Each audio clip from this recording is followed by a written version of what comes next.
इसके बाद भी अगर कोई भी त्रुटि रह जाए तो उस जिले के डीएम के पास एक अपील होती है, और अगर डीएम से भी उस त्रुटि का समाधान न निकले तो उसके ऊपर उस प्रदेश के चीफ इलेक्टोरल ऑफिसर के पास एक अपील होती है। जो अंतिम सूची प्रकाशित हो जाती है उसके ऊपर हो जाते हैं चुनाव। जब चुनाव होते हैं तो पॉलिटिकल पार्टीज अपने कैंडिडेट्स को खड़ा करती हैं और उन कैंडिडेट्स को यह सूची एक बार फिर दे दी जाती है कि इस सूची के ऊपर मतदान होगा, और यह सूची मतदान केंद्रवार दी जाती। इस प्रक्रिया के बाद जब चुनावी मतदान होता है तो मतदान केंद्र के अंदर हर प्रत्याशी को यह अधिकार होता है कि वो पोलिंग एजेंट्स को नामित करे, और वही सूची पोलिंग एजेंट्स के पास भी होती है। तो उदाहरण के तौर पर जब हमारा कोई मतदाता जब मतदान करने जाता है तो पोलिंग एजेंट्स देखते हैं, और अगर कोई गलत व्यक्ति जा रहा है या कोई 2 बार जा रहा है तो उसके ऊपर ऑब्जेक्शन भी कर सकते हैं। मतदान प्रक्रिया समाप्त होने के बाद मतगणना होती है, और मतगणना के बाद रिटर्निंग ऑफिसर रिजल्ट्स डिक्लेयर कर देते हैं। यह एक डिसेंट्रलाइज्ड कंस्ट्रक्ट है। संविधान के अनुसार ये पूरी जिम्मेदारी चुनाव आयोग की है,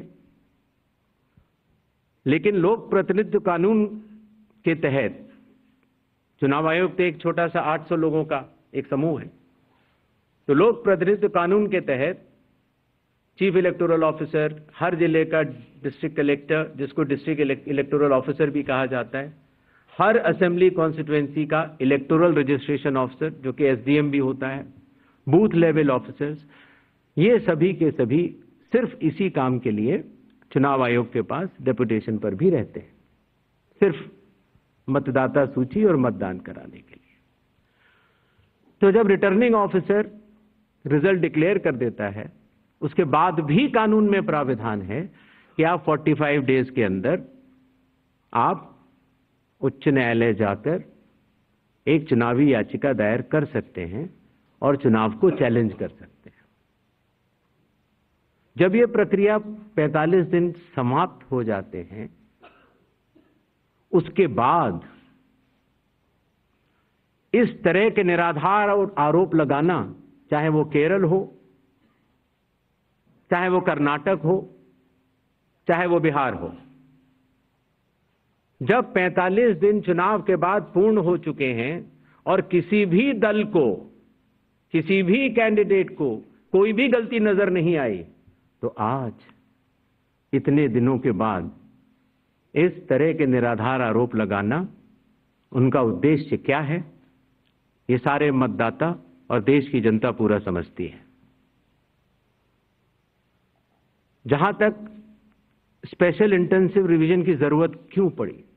और स्पेशल इंटेंसिव रिवीजन में और नॉर्मल जो रिवीजन हर साल होता है, दोनों में क्या फर्क है, ये बहुत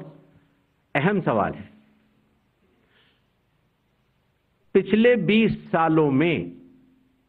हर साल रिवीजन होता रहा, और जो एनुअल रिवीजन होता है उसमें साधारण तौर से एब्सेंटी, शिफ्टेड और एक जिसे कहते हैं कि एक रैंडम तरीके से उसका रिवीजन कर लिया जाता है। जब पिछले 20 सालों से इंटेंसिव रिवीजन नहीं हुआ, हालांकि पहले होते थे, अभी तक भारत में 10 से ज्यादा बार स्पेशल इंटेंसिव रिवीजन हो चुके हैं, और स्पेशल इंटेंसिव रिवीजन की खासियत ये होती है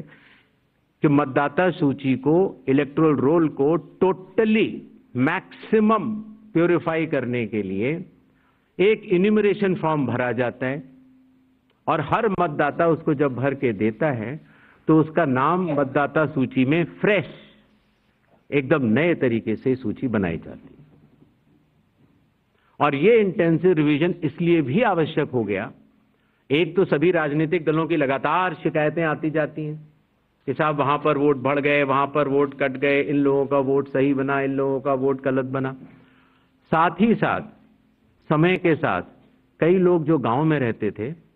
जहां पर उनका वोट था, वो शहर में आ गए, उनका वोट गांव में रह गया, और जब वो शहर में आए तो वोट कटवाने की प्रक्रिया की भी अपनी कानूनी जटिलताएं हैं,